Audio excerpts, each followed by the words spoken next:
பல்வேறு நிகழ்ச்சிகளுக்கும் மத்தியில நாங்களும் அதாவது மூன்றாவது கண் உள்ளூர் அறிவுத்திறன் செயற்பாடுகளுக்கான நண்பர்கள் குழாமின் நன்னிலம் உள்ளூர் மரக்கன்றுகள், செடிகள், கொடிகள், விதைகள் என்பவற்றை மீள கொண்டு வருவதும் விரிவாக்குவதும் இந்த உள்ளூர் மரக்கன்றுகள், செடிகள், கொடிகள், விதைகள் இவற்றை மீள கொண்டு வருவதனூடாக எங்களது சுற்றுச்சூழலை மீளவும் இயல்பு நிலைக்கு கொண்டு வருவதும் மனிதர்களுக்கும் எல்லா உயிர்களுக்கும் உயிர் வாழ்வதற்கான உணவையும் மருத்துவ தேவையும் பூர்த்தி செய்வதனூடாக வழங்குவதனூடாக நாங்கள் மீளவும் நாங்கள் எங்களில் தங்கி நிற்கின்ற ஒரு வாழ்க்கையை உருவாக்குகின்ற நோக்கில் உண்மையில் ஒரு 50 வருடங்களுக்கு முன்னால்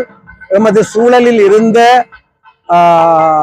மரங்கள், செடிகள், கொடிகள், கிழங்குகள், காய்கனி வகைகள், இலைகள் என்று பல்வேறு வகையான விஷயங்கள் எங்களது சூழலுக்கு நட்பாக இருந்ததுடன் எங்களினுடைய உணவு தேவையை மிக பெரும்பாலும் நிறைவு செய்வனவாகவும் இருந்து கொண்டிருந்தன.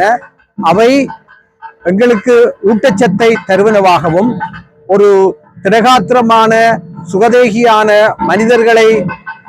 மனிதர்கள் வாழ்வதற்கான ஒரு சூழலாக அமைந்ததுடன் பல்வேறு உயிர்கள், நுண்ணுயிர்கள் வாழ்வதற்கும் அவற்றின் வாழ்தலினூடாக மனிதர்கள் ஒரு சிறப்பான வாழ்வை பெறுவதற்கும் ஆன ஒரு சூழல் இருந்தது.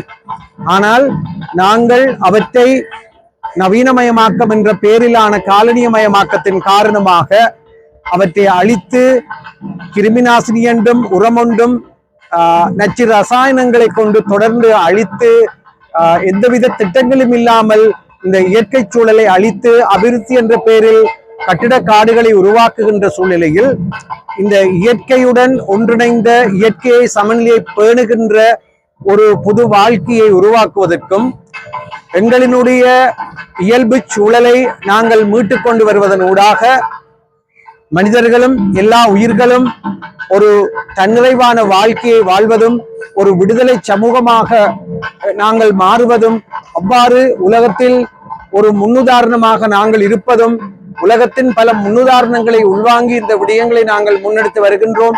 அவர்களுடன் தொடர்பட்டு இந்த விடயங்களை முன்னெடுத்து வருகின்றோம். இது ஒரு சிறிய அளவிலான விடயம் என்றாலும் இது ஒரு முக்கியத்துவம் உடைய விடயம். இந்த விடயத்தில் நாங்கள் இங்கு ஒரு இளம் தலைமுறையினர் சிறுவர்களுக்கு எங்களினுடைய மறந்து போன, மறக்க செய்யப்பட்ட அல்லது இல்லாமலாக்கப்பட்ட அல்லது எங்களாலேயே காணாமலாக்கப்பட்ட இந்த அருமருந்தான இந்த செடிகள், கொடிகள், மரங்கள், விதைகள் இவற்றை அறிய வைப்பதும் இவற்றை பகிர்வதும் இவை பற்றின அறிவை பெற்றுக்கொண்டு நாங்கள் அவற்றை உணவாக, மருந்தாக எவ்வாறு பாவிப்பது என்ற வகையில் அவற்றை சமைக்கக்கூடிய வல்லுநர்கள், அவற்றின் ஊட்டங்களை அறிந்த வல்லுநர்களுடன் இணைந்து ஒரு பொது அறிவு பரவுதலுக்காக இந்த மாமாங்கர் ஆலய இந்த திருவிழா முற்றத்தில் இன்றும் நாளையும் இதை ஒரு நிகழ்ச்சியாக கொண்டு வந்திருக்கின்றோம். இந்த நிகழ்ச்சியில் சூர்யா பெண்கள் அபிவிருத்தி நிலையத்தினின் கலாச்சார குழுவினர் இந்த விடயத்தில் சமாந்திரமாக தொழிற்பட்டு கொண்டிருக்கிறார்கள். அவர்களது எழுத்தாணி என்ற நாடகம் இந்த உள்ளூர் இலைகள், பூக்கள், கிழங்குகள் இவற்றை வைத்துக்கொண்டு எவ்வாறு ஒரு உள்ளூர் சமையல் முறைகளை மீளவும் கொண்டு வருவது, அவற்றை எவ்வாறு பரவலாக்குவது, அதனூடாக நாங்கள் ஒரு ஊட்டமான சமூகத்தை உருவாக்குவதும் ஒரு சூழலுக்கு நட்பான இயற்கை சூழலை கொண்டு வருவதன் ஊடாக நாங்கள் ஒரு இயற்கை சமநிலையை பேணுவதும் என்கின்ற இந்த தொடர் செயற்பாட்டில் நன்னிலமும் சூர்யா பெண்கள் அபிவிருத்தி நிலையத்தின் கலாச்சார குழுவும் இதில் இணைந்து தொழிற்பட்டு கொண்டிருக்கின்றார்கள். அவர்களது பாடல்கள், அவர்களது எழுத்தாணி நாடகம் என்பவற்றுடன் மூன்றாவது கண் உள்ளூர் அறிவுத்திறன் செயற்பாடு குழுவினர்களினுடைய பாடல்கள் இங்கு இந்த உள்ளூர் மரபு ரீதியான கிழங்குகள், காய்கள், கனிகள், இலைகள் இவை பற்றி அறிந்த வல்லுநர்கள் வந்திருக்கின்றார்கள். அவர்களும் இன்றும் நாளையும் இங்கு வருபவர்களுடைய உடன் உரையாடுவதும் இவை சார்ந்து பாடல்களை படிப்பதும் உருவாக்குவதும் ஓவிய செயற்பாடுகளில் ஈடுபடுவதுமாக இந்த விடயம் ஒரு பரவலாக்கத்துக்காக இங்கு முன்னெடுக்கப்படுகின்றது என்று கூறி விடைபெறுகிறேன். நன்றி, வணக்கம். நாங்க 2019ஆம் ஆண்டு வன்முறையற்ற வாழ்தல்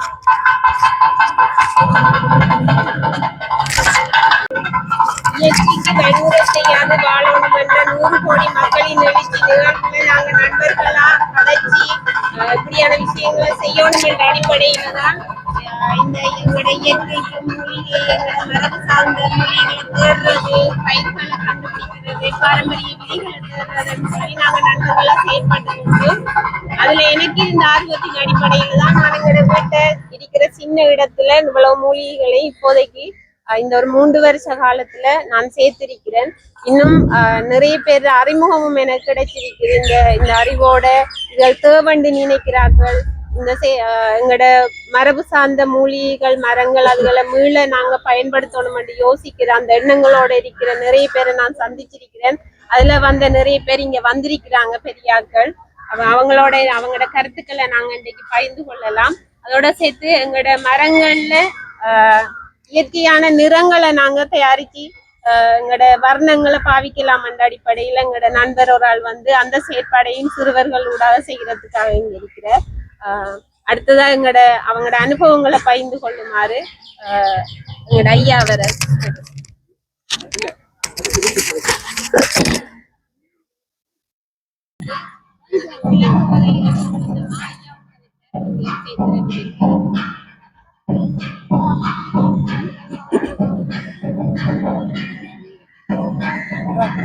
அனைவருக்கும் அன்பு கலந்த வணக்கம். நன்னிலம் என்று ஒரு அமைப்பு ஒரு விழிப்பு உணர்வை ஏற்படுத்துவதற்காக கடந்த 5 வருஷம் 3 ஆண்டுகள் கடந்த நிலையிலே செயல்பட்டு கொண்டிருக்கிறது.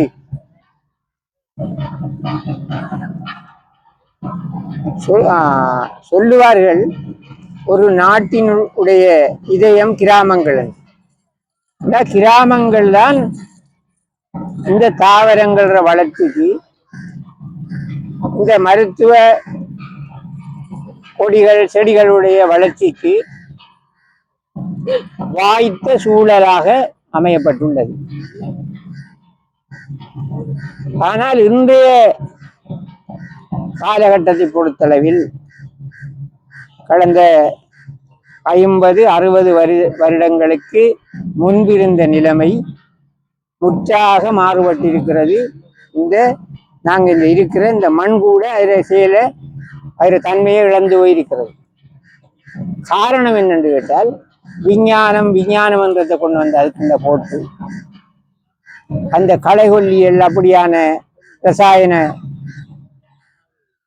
நாசினிகள் எல்லாம் வந்து எங்களை ஆயுளையே குறைச்சி போட்டு, நீங்க இப்ப அண்மையிலே அறிஞ்சிருப்பீர்கள், கிட்டத்தட்ட ஒரு 2-3 மாதத்துக்கு இடையில மிகவும் இளம் பெண் பிள்ளைகள் ஆண் பிள்ளைகள் சேர்த்துட்டாங்க இந்த பக்கம் தான். காரணம் என்னன்னு கேட்டா, இயற்கையை நாங்கள் எதிர்த்துட்டோம். இயற்கையை எதிர்த்து வாழ்றதால அது எங்களுக்கு வாழ்க்கையாக இல்லை. உதாரணத்துக்கு வீதியல் கூட அந்த நேரத்துல வீதியல்ல போய் பார்த்தா பழைய அகலத்துல படுப்பாங்க, நல்ல மரநிழல், வீதிக்கு வேலி, பூவரசு, கிளசரியா, இப்படியான மரங்கள், இனி எங்களை வீட்டு பாய்க்க வேண்டிய இப்படி மரங்கள் எல்லாம் வீட்டோட வளர்த்திருப்பாங்க. அதுக்கு கீழே நல்ல குளிர்ந்த நிழல்ல படுத்துருவாங்க, இப்படி வெயில்ல படமாட்டாங்க. இப்ப என்ன நடக்குதுன்னு கேட்டால், அது முழுதையும் வெட்டியால் எரிஞ்சு போட்டு மதிலையும் கட்டி, இந்த பக்கம் மதில் அந்த பக்கம் மதில், நடுவில் இருக்கிற ரோட்டுக்கு கொங்கிரீட்டை போட்டு விட்டால் மேல அந்த கூரையில் இருக்கிற ஓடு சீட்டு அதுகிற உஷ்ணம் எல்லாம் எங்க வருது என்று கேட்டால் நிலத்துக்கு தான் கீழே வருது. இப்ப எங்களுக்கு இங்க நடக்கிறண்டா இந்த விஞ்ஞானத்தால நிலத்துக்கு கீழே இருக்கிற நில அடி நீருக்கும் சம்பந்தம் இல்லாம போயிடுச்சு.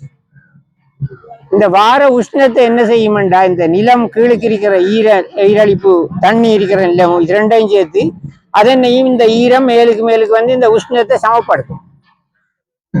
இப்ப அந்த நிலப்பாடெல்லாம் இல்லை. அந்த அவ்வளவும் தெறிப்பாகி அந்த தெறிக்கிற ஒளி தெறிப்பாகி வந்து கண்ணே முடிச்சு பார்க்கல இல்லை. அங்கே அந்த தெரு வழி போய் இந்த நேரிலாம் அந்த கான்கிரீட் ரோட்லாம் போகலாது, தார் ரோட்ல போகலாது, காபி ரோட்ல போகலாது. அந்த அளவுக்கு மாறுபட்டு போயிட்டு. இதுக்கு ஒரு காரணம் என்னண்டா, ஆசை ஒரு காரணம்.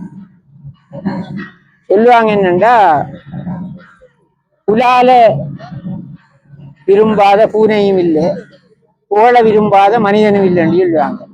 புகழத்தான் இப்ப மனிதன் விரும்புறான்.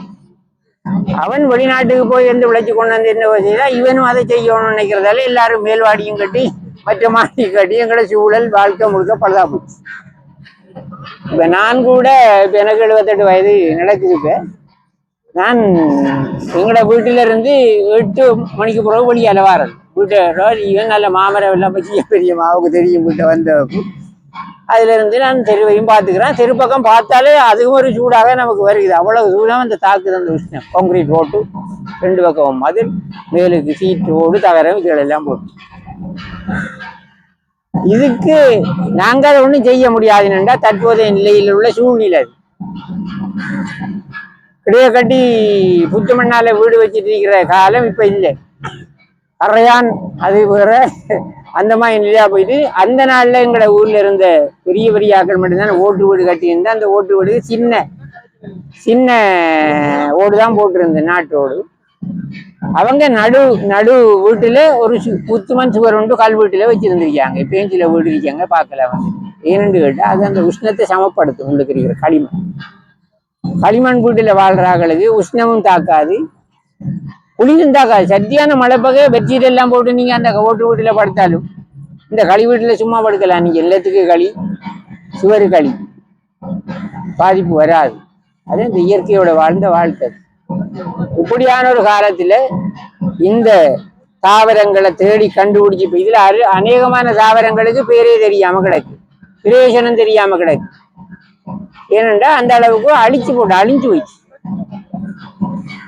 இப்ப உதாரணத்துக்கு இப்ப இந்த ஆறுகள் அங்க கிராமங்கள்ல இருந்து ஓடி வர ஆறுகளுக்கு பக்கத்திலே எல்லாம் பழமரங்கள் இருந்து, இந்த பழமரங்களும் தறி கிரேப்ஸுகளோ அப்புளிகளோ எல்லாம் அது கிட்டே நிற்காது. பனிச்சாண்டு ஒரு மரம் இருந்து இந்த மங்குஸ்தான் பழத்தை போல 1000 பழம் இருக்கு. அந்த பழத்தை நீங்க சாப்பிட்டீங்களா இருந்தா உங்களுக்கு ரத்தமா வயிற்று கடுப்பு வந்து போற அந்த வருத்தம் உடனே நிற்கும். மீனாட்சி என்ற ஒரு பழம் இருக்கும், கருத்த பழம், அது கருப்புன்ற மீனாட்சி. அதுல பழத்தை சாப்பிட்டீங்கன்றாலும் உடனே நிற்கும். ரத்தமா போனா உடனே நின்று போடும். அந்த அமீவா உள்ளுக்கு இருக்கிற அமீவா அல்காக்கள் எல்லாம் அந்த இதுகள் போய் தாங்க பாரம் எடுத்துரும் எல்லாத்தையும். மகிழன்ற இந்த மகிழ சின்ன சின்ன பழம், அது பார்த்து கொட்டை பார்க்க பெரிய ஒரு பெருசா இருக்கும் கொஞ்சம். மகிழன்ற ஒரு பழம் இருக்கு. அதெல்லாம் இப்ப இல்ல, துப்புரவா எல்லாம் அழிச்சாச்சு. அதே போல மிருகங்களுக்கு, அவைய வளர்த்த மிருகங்களுக்கு கூட பாவிக்கிறதுக்குரிய மரங்கள் அப்படி எல்லாம் இருந்த. கண்டுக்குட்டிக்கெல்லாம் எண்ணெய் வாங்கண்டா, கண்டுக்குட்டிகளுக்கு பாலை குடிச்சு அந்த பூச்சி உண்டாகும் வயிற்றுல. நான் இப்ப என்னண்டா அதுக்கு அந்த செயற்கையான இந்த என்னென்னு சொல்றேன்டா, அது நல்ல பேர், அதுகளுக்கு குடிசைகள் வருது, தண்ணி மருந்து வருது, அதுதான் கொடுக்காங்க. இப்ப காசை வாங்கி கொடுக்காங்க. அந்நேரம் மகிழம்பழம் என்ன பழம், அந்த இது கும்மாளைன்ற ஒரு தாவரம் இருந்து ஒரு 10 வரும். அப்படி கும்மாளைன்று வேற கூரம் பண்ண மாவண்ண அந்த கும்மாளை நல்ல மனமும் மணக்கிறது. அந்த பழத்தை எடுத்து கொஞ்சத்தை எங்கட இந்த சாமான் வேட்டவாளி கூடு கட்டிக்கும் வீட்டுகள்ல புத்து மண்ணை கொண்டு வச்சு அந்த புத்திலையும் எடுத்து 2ஐயும் அரைச்சி போட்டு கரைச்சி பறிக்கி விட்டாங்கன்னா கண்டு விட்டு துள்ளி பாஞ்சு ஓடி போகும். அந்த அளவுக்கு இருக்கு. இதையும் அரைச்சி அந்த மண்ணால கட்டுது, புத்து மண் அதுகளை கொண்டு போய் தான் அந்த வேட்டவாளி கூடு கட்டுது. இந்த வேட்டவாளியில உடம்போட ஊர் என்ன ஒரு சாமான் இந்த இதுக்குள்ள சேருது. அப்ப அது என்ன செய்யறது? எங்கட ஒரு மூத்த ஒரு பெரியப்பா அந்த நாள்ல சூழ காலங்கால இருந்த காலத்துல அவரோட தரம் ஒரு நாள் விளாம்பழம் சுட்டிஞ்சி சாக்கில் அள்ளி வர்றாங்க. இது கண்ணத்தை அள்ளி கொண்டாரு. அவரு நேரத்தோடு போய் விளாம்பழம் எடுக்க போய் பார்த்தாராம். ஒரு காட்டுக்கால போயிட்டு இருந்தார். ஒரு பெரிய வெட்டை ஒன்று இருக்குதான், பெரிய ஒரு வெட்டை இருக்குதான். கால மேல் நேரத்தோடு பார்த்தா ஒரு ஆயிரக்கணக்கான குரங்கு எல்லாம் இருக்கும். அதுல கூட்டமும் கும்பமா இருக்கான் வந்தது இடையளவில் நிரம்பி கிடக்கான் குரங்குகள். அப்போ ஒரு வளையோட ஒரு இடம் கொண்டு விட்டு வச்சுதான் வளைச்சிருக்குது. அதில் பார்த்தா ஒரு குரங்கு என்னை தான் கூட இருந்து அவ்வளோத்துக்கு உருண்டு போகுமா, ஒரு அங்கிருந்து இங்கே உருண்டு வருமா. இது பார்த்துட்டு இருந்த மாதிரி பார்க்க அதுல இருந்து ஒரு பெரிய ஒரு குரங்கு என்னை தான் வெளிக்கிட்டு துள்ளி பாஞ்சு ஓடி போகுதான். ஓடி போய் ஒரு கொடி கொண்டு வந்ததான் பிச்சு பிச்சு எடுத்துட்டு நானும் வச்சிருக்கேன். அந்த கொடி இந்த கொடி குறுங்கா கொடி துணி கொடி அப்படி ஒரு கொடி கொண்டு வந்ததான். ஒரு 10-12 கொடி இருக்கும். கொண்டு வந்து அதுல ஒரு கொடியை இழுத்து அந்த உருண்டுற அந்த குரங்குற இடுப்புல கட்டி விட்டுதான் படாசன் குட்டி உறந்துட்டான். அதுக்கு நோக்காட்டுக்கு மருந்து போடல குட்டி உறந்துதான். படா என்ன குட்டிய பாயில் அந்த வயிற்றுல கடிச்சு பிடிச்சிட்டான் அவரு கையால. எல்லாம் ஓடி போகுதான் கலைஞ்சி இந்த குரங்கெண்ணெய் தான் போய் அந்த கொடியை விட்டு அந்த கொண்டு வந்த மற்ற கொடிகளோட சேர்த்து கலந்துட்டு கொண்டு அந்த பத்தையில எரிஞ்சு விட்டு இவர் அதுக்கு போறாரு. என்ன கொடியன்னு தேடி பார்த்தாரு. அது எல்லா கொடியும் கிடக்கு. பால் கொடி கிடக்கு, இந்த கொடி கிடக்கு, அந்த கொடி கிடக்கு இல்ல. அப்ப அதுக்கு தெரியற மருந்த பாருங்க எப்படி இருக்கு. இப்ப நாயை பாருங்க. நாய் என்ன இதுன்னு கேட்டா அருகம்புள்ள சப்பி போட்டு சத்தி எடுத்து விடுது. அதுல வயிற்று நோய் போயிடுது எல்லாம். பூனை என்ன இதுன்னு கேட்டா இந்த இருக்கிற குப்பமேனி புடுங்கி போட்டு பாருங்க. பூனை எங்க இருந்தாலும் ஓடி வரும். அந்த வேற வந்து தின்று பூனை இன்னுமா இருந்தா அது வயிற்றுல எந்த விதமான நோயும் இல்லை. அப்படித்தான் எங்கடாக்களும் வாழ்ந்த அந்த நேரம். இயற்கையான சாப்பாடுகள் பொன்னாங்கண்ணியை சமைச்சு சாப்பிட்ற, திராயை பிடிச்சி சாப்பிட்ற. திராய் ஒரு விஷத்தடக்கிற ஒரு சாமான் கூட முக்கியம். அந்த நேரத்துல சுங்கான்ன்ற ஒரு மீன் இருக்கு. மடுவு வெள்ளாதுகள்ல இருக்கிற ஆத்து மீன், குளத்து மீன்ல இருக்கிற சுங்கான் மீன். சுங்கான் மீன் குத்துமண்டா தாங்கி இல்லாது கடுக்கிற கடுப்பு. அதுக்கு மருந்து என்னன்னு கேட்டா திராயை அரைச்சி போட்டு அதை குத்து இடத்துல பூசி விட்டா எடுத்து போயிட்டு. அப்படி இருந்த நாங்க வாழ்ந்தது எங்களை வாழ்க்கைப்ப விலைப்பட்டு போயிட்டு. எவ்வளவு காசை கொடுத்து என்ன மருந்தை வாங்கினாலும் நமக்கு எது. இப்ப நான் இப்ப கிட்ட ஒரு பேப்பர்ல பார்த்தேன் 90